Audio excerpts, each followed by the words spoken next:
El propósito central de esta cumbre será apuntalar la recuperación de la economía mundial, asegurar un crecimiento vigoroso, balanceado y sustentable, dar seguimiento a los compromisos que ya adquirimos en la cumbre de Toronto y en las previas, y privilegiar la agenda de desarrollo económico y social. Me gustaría subrayar esto. Los anfitriones coreanos que quieren subrayar que esta es la primera vez que una cumbre se desarrolla en un país en desarrollo, a diferencia de las anteriores, y ellos introdujeron como una parte central el tema de desarrollo para seguir los trabajos de la cumbre del G20. Más adelante les informaré con un poco más de detalle en qué consiste esta agenda de desarrollo. Nada más confirmarles, como ustedes saben, los jefes de Estado o de gobierno invitados son los tradicionales. No sé si quieren que se los repita o ya los tienen ustedes bien identificados. Y en esta ocasión los países no miembros invitados están la presidencia de la Unión Africana, la presidencia de NEPAD, una organización subregional también africana, la presidencia del ASEAN, España, que ya es considerado un invitado permanente, y serían por el momento y Singapur en su calidad de un grupo conocido como el Grupo de Países de Naciones Unidas, que está interesado en tener un contacto más directo con el G20. Vienen también los titulares de los organismos internacionales, del Fondo Monetario, del Banco Mundial, de la OCDE, de la Junta de Estabilidad Financiera, de la Organización Mundial de Comercio y de la Organización Internacional del Trabajo y, por supuesto, el Secretario General de Naciones Unidas. El tema de la cumbre es crecimiento compartido más allá de la crisis. ¿Qué se va a hacer después de que ya hemos superado en la mayoría de los casos el peor momento de la crisis? La agenda es como sigue. Hoy empiezan los trabajos con una cena de líderes en el que se va a examinar el tema de economía global y marco para el crecimiento vigoroso, sustentable y balanceado. Mañana reinician los trabajos con ese mismo tema. La segunda sesión será con respecto a la reforma de los organismos financieros internacionales y las redes globales de seguridad financiera. Posteriormente, la tercera sesión plenaria es precisamente el tema que les comentaba yo de desarrollo, y la agenda de desarrollo está dividida en 8 pilares. Realmente es un tema que está empezando a trabajarse, que se espera que sea algo de muy largo plazo dentro del G20, puesto que incluye muchos temas. Entre ellos va a ser el tema de infraestructura, el tema de recursos humanos y desarrollo, el tema de inclusión financiera, el tema de inversión privada y la generación de empleos, entre otros. Durante el almuerzo de trabajo se van a examinar 2 temas muy importantes de la agenda internacional actual. Uno va a ser el tema de comercio y ronda de Doha, en donde algunos analistas estiman que se abre una ventana de oportunidad para avanzar en las negociaciones de la ronda de Doha. Y el siguiente tema, y que a mí me gustaría subrayar, es el tema de cambio climático. El presidente Calderón ha sido invitado a hacer una presentación específica sobre cuál es el estado de las negociaciones sobre el tema de cambio climático, a unos pocos días de que se celebre la COP16, y la idea es que él haga una presentación muy puntual y haga un llamado a todos los países a llegar a Cancún con ideas propositivas y con ánimo de cooperar y de alcanzar resultados. Después, en la cuarta sesión de la tarde, será el tema de reforma a la regulación financiera y cuál es la agenda para el futuro dentro del G20, que son temas específicos como sería el de energía, en específico subsidios a combustibles fósiles y volatilidad de los precios del petróleo, el tema de anticorrupción, que es un tema que se introdujo en la reunión de Toronto, y posteriormente se van a presentar los resultados de la cumbre de hombres de negocios que ya está teniendo lugar el día de hoy. En términos muy generales, antes de darle la palabra a mi colega Ricardo Ochoa, que él entrará con mucho más detalle a los temas de financieros y económicos de esta cumbre, para nosotros las prioridades de México en esta cumbre será presentar el avance en las negociaciones rumbo a la COP16. Creemos que es crucial que teniendo a más de 20 economías, muchas de ellas las mayores emisoras, se presente claramente cuál es el estado de las negociaciones y qué último esfuerzo se tiene que hacer antes de Cancún para llegar a acuerdos.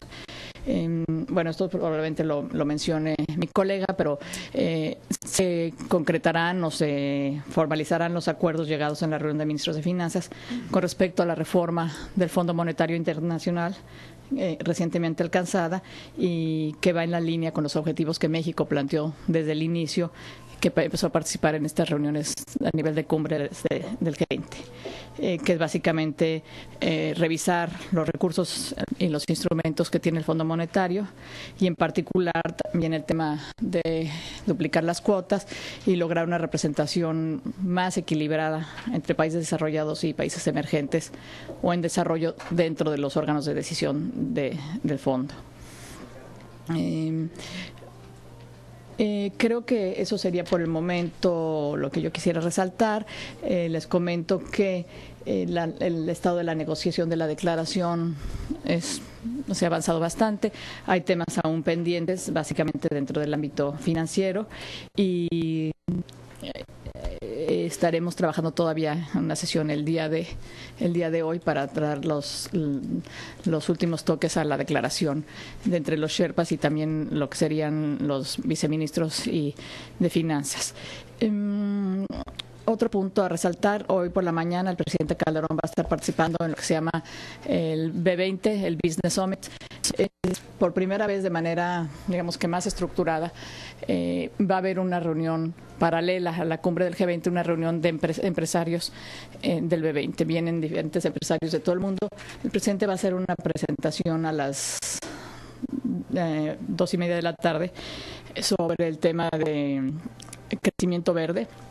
En específico, va a reunirse con importantes empresarios en el área de energías renovables, de energía eficiente, y él va a hacer una presentación en ese tema.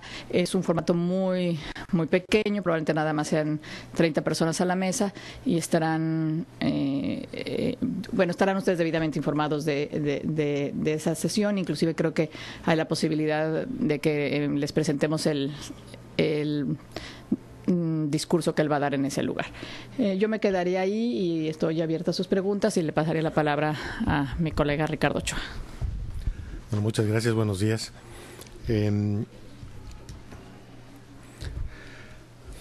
Yo lo que quisiera comentar quizás es un poco darle contexto a esta reunión desde el punto de vista de la importancia del grupo, desde el punto de vista de la importancia del G20, desde el punto de vista de la participación de México y hablar algún poco de los temas que son importantes en esta ocasión. Para empezar, yo el contexto que quisiera dar es que el G20 cada vez se convierte y se consolida como el grupo relevante de discusión de aspectos económico-financieros y que cada vez va trascendiendo más allá de estos temas. ¿Por qué se consolida? Bueno, se consolida porque refleja de una mejor forma la nueva realidad de la economía mundial, donde países emergentes como México cada vez tenemos una mayor participación, cada vez somos más importantes desde el punto de vista de la generación de la producción a nivel mundial y que por lo tanto pues es relevante que se tenga un foro donde la perspectiva de países emergentes se presente. En ese sentido es importante la participación de México. México participa aquí como un país que por el manejo serio de su economía es un país que es escuchado, es un país al que se está atento de las opiniones que pueda brindar y que por lo tanto es un país que impone cierto liderazgo y cierta perspectiva desde el punto de vista de economías emergentes de los temas que se están abordando. Esta reunión pues es la culminación posiblemente de una etapa de trabajo del grupo del G20, donde se han estado abordando varios temas que han sido importantes particularmente para enfrentar la crisis financiera. Y quizás esta reunión también puede verse como un punto de transición entre el objetivo de consolidar la recuperación de la crisis económica mundial y dar paso al establecimiento de ciertos principios que permitan en el mediano plazo un crecimiento más fuerte, más balanceado, más sostenible. Desde esa perspectiva, pues los temas que en esta cumbre se están tratando y van a mostrarse los resultados, pues son temas que tienen que ver con la reforma de los sistemas financieros que se han estado realizando, que en estos temas se han estado avanzando de manera considerable en varios foros. En el Financial Stability Board, en el Comité de Basilea, hay varios aspectos que se han estado abordando. México ha estado participando activamente en todos estos foros, ha presentado su perspectiva, ha presentado sus intereses y de esta forma, esta reforma de los sistemas financieros, que es una reforma importante, de las más importantes que se han hecho en los últimos años, pues es una reforma que va a permitir tener unos mejores sistemas de regulación y de supervisión de los sistemas financieros y que al mismo tiempo permita mantener el dinamismo de los sistemas para que permitan contribuir al crecimiento de las economías. Por otro lado, el otro tema que es importante y que también se han tenido avances significativos y relevantes para nuestro país son las reformas de los organismos financieros internacionales, como es el caso del Fondo Monetario, como es el caso del Banco Mundial. Reformas que se originan por la necesidad de dotarles de recursos suficientes, de instrumentos adecuados para que los países emergentes como el nuestro pudiera, que no tuvimos responsabilidad en la generación de esta crisis, pero que resentimos sus efectos, pudiéramos aislarnos y atenuar los efectos negativos de la crisis mediante los apoyos de estas instituciones. La dotación de recursos, la dotación de nuevos instrumentos es lo que ha permitido, y también al mismo tiempo seguir avanzando en la reforma de sus cuerpos de gobierno, de sus instancias de gobernabilidad, que le permitan darle una mayor legitimidad, una mayor eficiencia al trabajo de estas instituciones a través de la representación adecuada de países emergentes y de México en particular. En este sentido se han tenido avances importantes. Yo creo que en nuestro país ha tenido resultados muy satisfactorios de estas reformas. Y el otro tema que es importante es cómo coordinamos las acciones de política macroeconómica de tal forma que podamos consolidar la recuperación de la economía global y dejar las bases para que en el mediano plazo se pueda establecer las condiciones de un crecimiento más balanceado, más fuerte, y que en la medida que sea más sostenible, pues pueda convertirse en un mecanismo dinámico para la generación de ingreso, para la creación de empleos. Ese es básicamente el contexto que yo quería presentar, y son los temas que vamos a abordar y que hemos estado abordando, además de otros temas, como ya lo mencionó la subsecretaria, que están relacionados con los aspectos de desarrollo. Gracias. Gracias. Pasamos a dos preguntas. Lorena López Milenio. Sí, yo quería preguntarle respecto al tema que ha ocupado gran parte de la agenda, que es los desequilibrios en el tipo de cambio. ¿Cuál es la postura de México a ese respecto? Y parece que en la cumbre de Pittsburgh hablaron de las rutas de salida de la crisis y hablaron de eliminar los déficits fiscales. ¿Cómo queda México? ¿Cómo explica México cierto déficit fiscal que está aprobado en la iniciativa de ley de ingresos, si entra dentro de estas recomendaciones del G20? Bueno, el primer tema de los desequilibrios externos es un tema que es obviamente importante, es un tema que es importante para todo el grupo, para todos los países del G20.